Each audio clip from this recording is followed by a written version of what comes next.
কক্সবাজারের ঐতিহ্যবাহী ডিসি সাহেবের বলি খেলায় এবার চ্যাম্পিয়ন হয়েছেন কুমিল্লার বাঘা শরীফ বলি।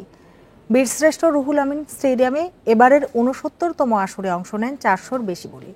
গ্রাম বাংলার ঐতিহ্য ধরে রাখতে প্রতি বছর বলি খেলার আয়োজন করে কক্সবাজার জেলার ক্রীড়া সংস্থা।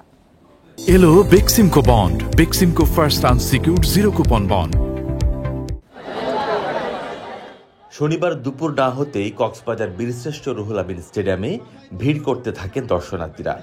ঢাকের তালে মেতে ওঠেন সবাই।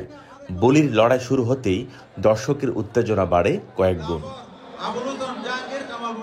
বলি খেলায় প্রতিপক্ষের পিঠ মাটিতে ছোঁয়াতে পারলেই বিজয়। 2 দিনের বলি খেলায় 3 ক্যাটাগরিতে প্রতিদ্বন্দ্বিতা করেন 450-র বেশি বলি। অংশ নেন বল বা শক্তি পরীক্ষায়। এবারের আসরে মহেশখালীর কালো বলিকে হারিয়ে জয়ী হন কুমিল্লার বাঘা শরীফ বলি। দর্শক আনন্দ পেলাম, অনেক আনন্দ লাগে। এই খেলায় দর্শকের জন্য শামসু বলি, নূর মোহাম্মদ বলি ভাই, সিনিয়র বলি যারা আছে, মোহাম্মদ হোসেন ভাই, মানে সবাই আমাকে খুব ভালো সম্মান করে, ভালো আপ্যায়ন করে।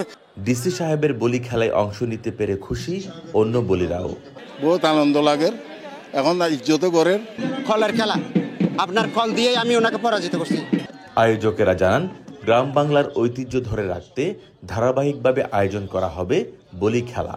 আমাদের গ্রামীণ যে ঐতিহ্য আছে, এই গ্রামীণ ঐতিহ্যকে আমরা ধরে রাখার জন্য আমাদের এই প্রয়াস, এবং আমরা আজকের এই আয়োজন থেকে আমাদের সিরাজুল মুস্তাফা সাহেব যেটি বললেন যে আমরা আগামী বছরের আয়োজনটি আরো যাতে বৃহৎ আকারে করতে পারি।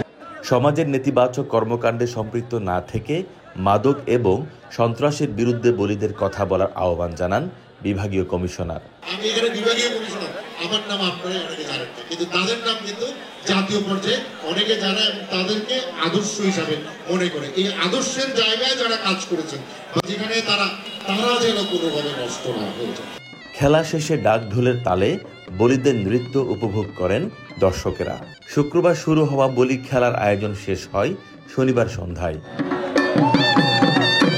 তৌফিকুল ইসলাম, ইন্ডিপেন্ডেন্ট নিউজ, কক্সবাজার।